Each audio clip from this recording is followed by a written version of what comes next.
Habíamos escuchado dos sermones sobre la Santísima Trinidad.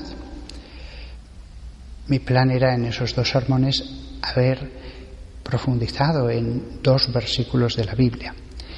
Pero lo cierto es que al final no pude decir nada del tercer versículo. Así que me ha parecido que para consumar la predicación entera sobre la Trinidad dedicar un tercer sermón, lo cual es un poco simbólico. 3 sermones para la Santísima Trinidad. El primer sermón fue del Antiguo Testamento, Isaías 48:16. Acercaos a mí, escuchad esto. Desde el principio no he hablado en secreto. Desde el tiempo que vino a ser, he estado allí. Y ahora el Señor Dios me ha enviado a mí y a su Espíritu. Sobre este versículo de la Trinidad ya hubo un sermón. El segundo versículo lo escogí también del Antiguo Testamento, Isaías 61:1, pero no caí en la cuenta que es un versículo que aparece en el Antiguo Testamento y en el Nuevo Testamento, en el Evangelio. Es cuando Isaías pone en boca del Mesías: el Espíritu del Señor Dios está sobre mí, porque el Señor me ha ungido. El Señor me ha ungido. Y me había quedado el tercer versículo, que este ya es de San Pablo. Segunda carta a los Corintios, capítulo 13, versículo 14.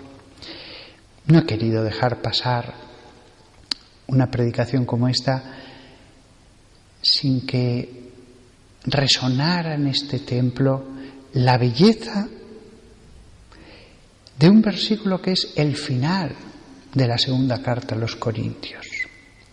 Fijaos lo que dice San Pablo al despedirse: la gracia del Señor Jesucristo y el amor del Padre y la participación del Espíritu Santo esté con todos vosotros.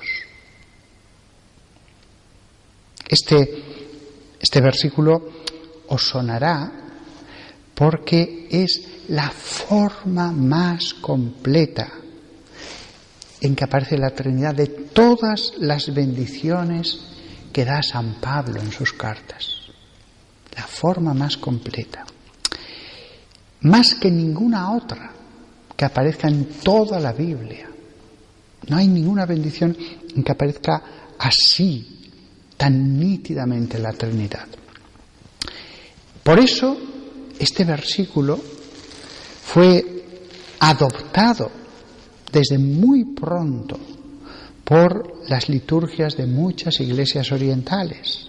Y este versículo se acopló a la liturgia de Antioquía, al norte de Siria, la ciudad más importante cristiana en todo el Oriente en esa época del siglo II y III.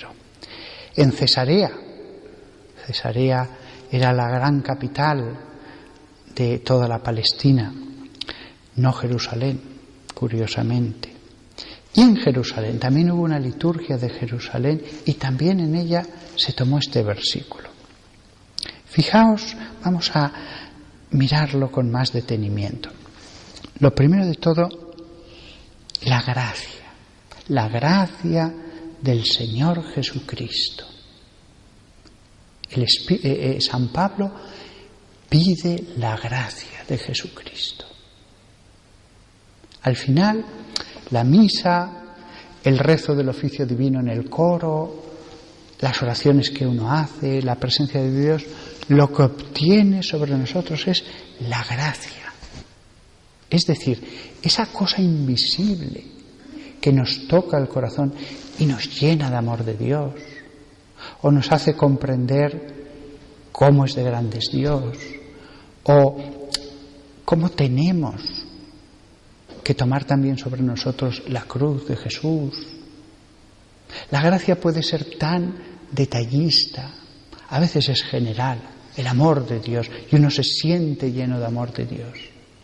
Otras veces una persona, un laico, una novicia, recibe una gracia muy concreta, para hacer algo incluso. A veces es gracia para hacer algo muy concreto. Puede ser tan sencillo como comprender de pronto por qué cuando entras a la iglesia no entiendes mejor lo que significa tomar el agua bendita. Yo recuerdo una vez, rezando el oficio divino, de pronto me vino a la mente algo que llenó de significado el Gloria que rezaba después de cada salmo. Otras veces no. La gracia es Señor, te amo. O incluso de felicidad, estar más feliz. La gracia del Señor Jesucristo, dice al final, esté con todos vosotros. La gracia. La única cosa que debemos ambicionar. Porque viene directamente de Dios. La gracia viene de Dios. Yo puedo dar un sermón. Alguien puede hacer una imagen bonita de Jesucristo, de la Virgen, puedo recibir un buen ejemplo. Pero la gracia que toca el corazón viene directamente de Dios. Y sin la gracia, vea lo que vea, me voy a quedar frío. Sin la gracia, escuche el sermón que escuche, me voy a quedar frío. Por eso, tanta insistencia de San Pablo en la gracia. Cuando he estado predicando sobre la Santísima Trinidad, necesitamos la gracia. Porque la gracia toca nuestra mente, nuestra voluntad y nos lleva a la Trinidad. ¿Cómo podemos ir a la Trinidad? Con la gracia. No hay otro medio. No hay otro medio. La gracia del Señor Jesucristo. Jesús el Señor. Fijaos que el Señor es una expresión reservada solo a Dios en el Antiguo Testamento. Solo a Dios. Por eso cuando en el Antiguo Testamento, en los Salmos, en tantos lugares se dice el Señor, no se está refiriendo a Dios Padre, se está refiriendo al Dios uno, porque el Señor también es la segunda persona de la Santísima Trinidad y también la tercera. Cuando aquí dice el Señor, es muy importante. Y además, fijaos, lo nombra primero a Jesús. Después va a decir el Padre. Normalmente en las bendiciones y en las doxologías que tiene San Pablo en las cartas suele nombrar primero al Padre y después al Hijo. Pero aquí no. ¿Por qué? Pues porque en el fondo está diciendo, da lo mismo nombrar primero a uno que al otro. Los dos son iguales en dignidad.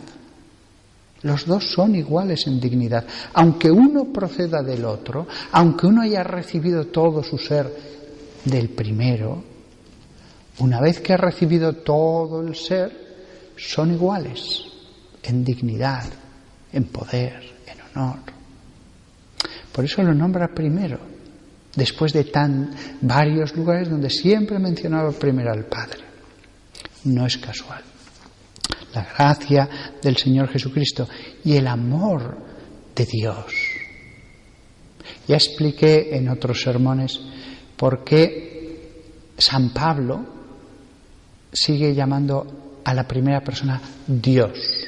En eso sigue el ejemplo del Maestro Jesús, que a la primera persona la llamaba Dios. Pero aquí está claro que Dios es la segunda persona, porque le llama el Señor. Pero él sigue la cosa que habían aprendido los apóstoles de él. Después, en algunos manuscritos ya de siglos posteriores, les pareció a los copistas que la gente se iba a despistar, a no entender, y añadían, y el amor de Dios Padre. Pero no, todos los manuscritos antiguos dicen solo Dios, porque esa era la costumbre de los apóstoles, porque esa era la costumbre de Jesús.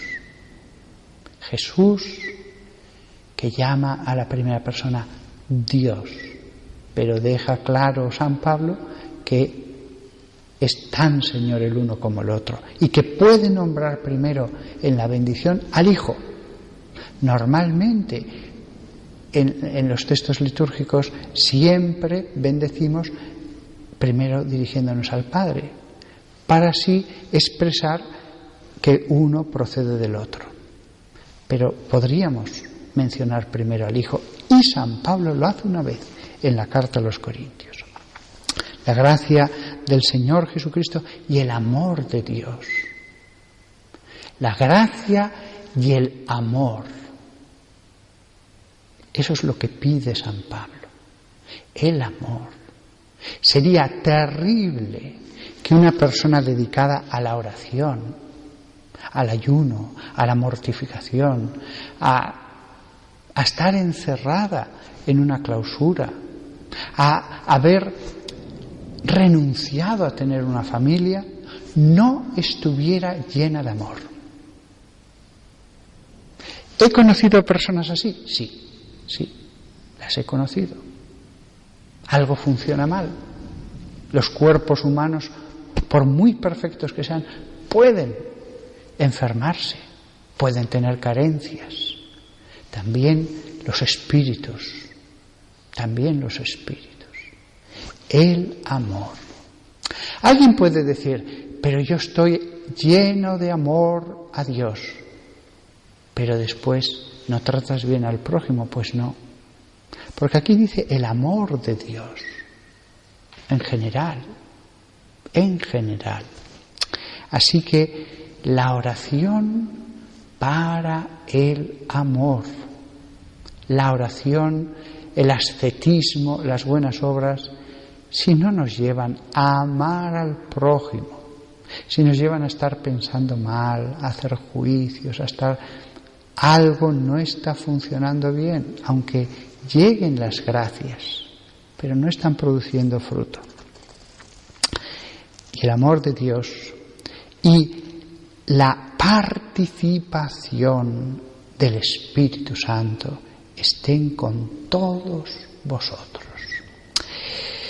Bueno, voy a dejar aquí el sermón porque ya llevamos 13 minutos, pero tendré que dedicar otro día, un cuarto sermón, a esta pequeña cláusula final que merece que en oración la meditemos, porque es la conclusión de una carta. Después de haber dicho muchas cosas, San Pablo concluye con esto. Es una bendición del Espíritu Santo, del Padre y del Hijo.